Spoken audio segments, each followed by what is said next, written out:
은퇴 준비 은퇴 후 삶 관점의 공감형 서론. 골프도 끊고 차도 없앴어요. 월 300만 원으로 살 수 있을까요? 요즘 이런 이야기를 하는 분들이 정말 많아졌습니다. 은퇴를 앞두고 있든 이미 은퇴했든 누구든 한 번은 앞으로 어떻게 살아가야 하지? 라는 질문을 마주하게 됩니다. 예전에는 열심히만 일하면 노후가 보장될 거라 믿었지만 지금은 오히려 일할 수 있을 때가 가장 안정적인 시기가 되어버렸죠. 문제는 우리가 준비할 시간이 많지 않다는 겁니다. 그리고 무엇보다 나만 이렇게 불안한가? 하는 마음 때문에 대화를 꺼내지도 못하고 혼자 끙끙 앓는 사람도 많습니다. 그래서 오늘은 은퇴 후 생존비 300만 원이라는 말이 왜 이렇게 한국 사회에 큰 경고로 다가오는지, 그리고 우리가 지금 어떤 준비를 해야 실질적인 노후를 만들 수 있는지 담담하게 이야기를 해보려 합니다. 너무 거창하거나 어려운 얘기 말고 실제 사람들이 겪고 있는 고민과 사례를 중심으로 이야기해 볼게요. 정보성 에세이. 은퇴 후 삶은 돈의 문제가 아니라 구조의 문제다. 한국에서 은퇴 후 가장 먼저 마주치는 건 바로 고정비입니다. 월세 관리비, 식비의료, 비교통비. 특별히 많이 쓰지 않아도 숨만 쉬어도 나가는 돈이 있죠. 그래서 사람들이 흔히 말합니다. 은퇴 후 월 300만 원이면 살아. 하지만 이 말은 반쯤만 맞습니다. 300만 원으로 사라지는 조건은 분명히 있습니다. 첫째, 주거가 안정돼 있을 것.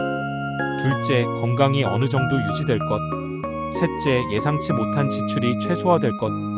그런데 한국 사회는 이 세 가지가 모두 불안정한 구조를 갖고 있습니다. 집값, 전세, 월세는 계속 불안정하고 의료비는 60대 이후에 급격히 올라가며 부모 부양자녀 지원 경조사 같은 예상치 못한 지출이 계속 생기죠. 은퇴 후 300만 원 생존비 논쟁이 무섭게 들리는 이유도 여기에 있습니다. 이건 단순히 한 달 예산의 문제가 아니라 앞으로의 시나리오가 너무 불확실하기 때문이에요. 그래서 중요한 건 돈의 크기가 아니라 돈이 나가는 구조를 어떻게 바꿀 것인가? 입니다. 우리가 바꿀 수 있는 건 크게 세 가지입니다. 고정비를 미리 줄여놓는 구조 만들기. 은퇴 후에도 적은 스트레스로 소득을 이어갈 수 있는 일 준비하기. 돈이 아니라 관계, 건강, 시간의 질을 관리하는 삶으로 전환하기. 이 말만 보면 뻔한 얘기 같지만 실제 사람들의 삶 속에서 보면 꽤 현실적으로 다가옵니다. 아래의 실제 사례 세 가지를 통해 은퇴 설계의 현실을 좀 더 구체적으로 풀어볼게요. 사례 1차를 포기했더니 은퇴가 보이기 시작했다. 58세 회사원 어씨. 어씨는 은퇴를 3년 앞두고 있었습니다. 퇴직금과 연금까지 계산하면 최소 300만 원은 나오겠지라고 생각했죠. 그런데 문제는 자동차 유지비였습니다. 기름값, 보험료, 정비비, 주차비, 감가상각 합치면 한 달 평균 40만 50만 원이 훌쩍 넘어갔습니다. 어씨는 과감하게 차를 손에서 놓는 실험을 해보기로 했습니다. 대중교통과 공공자전거를 써보니 생각보다 큰 불편이 없었고 한 달 지출이 50만 원 가까이 줄어들었습니다. 그 돈을 그대로 연금저축에 추가 납입했더니 3년 후 은퇴 시점에는 2천만 원 가까운 여유 자금이 생겼습니다. 어씨는 말합니다. 차를 버린 게 아니라 부담을 버린 것 같아요. 이제 은퇴가 무서운 건 아니에요. 이 사례는 절약하라는 교훈이 아니라 은퇴 전 소비 구조를 조정하면 불안이 크게 줄어든다는 걸 보여줍니다. 사례 2를 버리지 않고 재구성했더니 삶의 균형을 찾은 63세 B씨.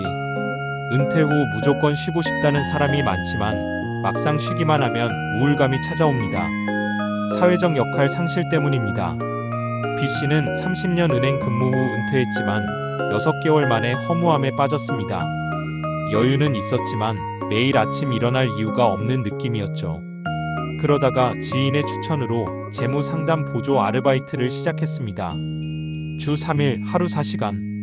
소득은 많지 않았지만 매달 60만 80만 원이 들어왔습니다. 하지만 더 큰 변화는 삶의 구조였습니다.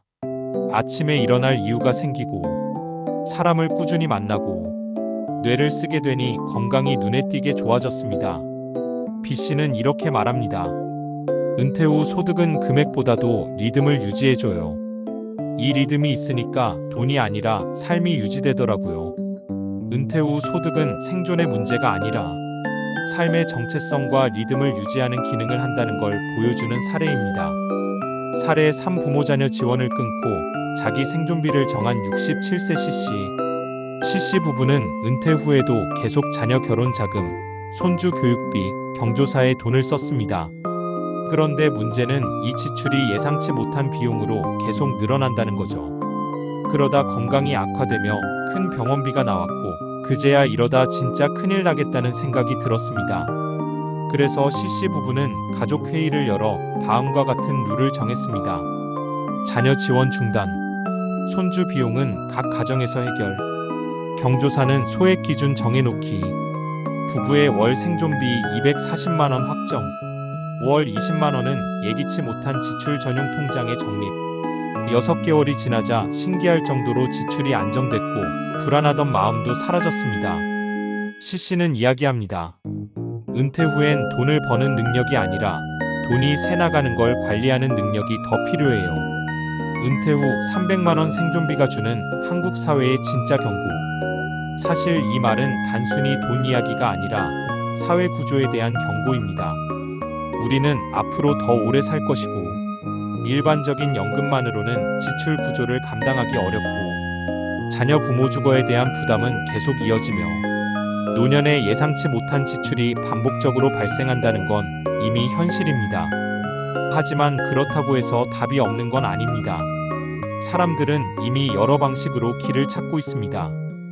고정비를 줄이고 지출 구조를 바꾸고 일의 강도를 낮추면서 소득을 유지하고 가족 간 경제적 경계를 정확히 세우고 불안을 줄이는 삶의 리듬을 만들어가는 것. 결국 은퇴는 돈의 크기보다 흐름과 구조를 어떻게 설계하느냐의 문제입니다. 마무리. 지금 우리의 선택이 은퇴 후 20년을 결정한다. 우린 모두 언젠가는 은퇴합니다. 그리고 그때 필요한 건 큰 돈이 아니라 한 달을 무리 없이 살아갈 수 있는 구조입니다.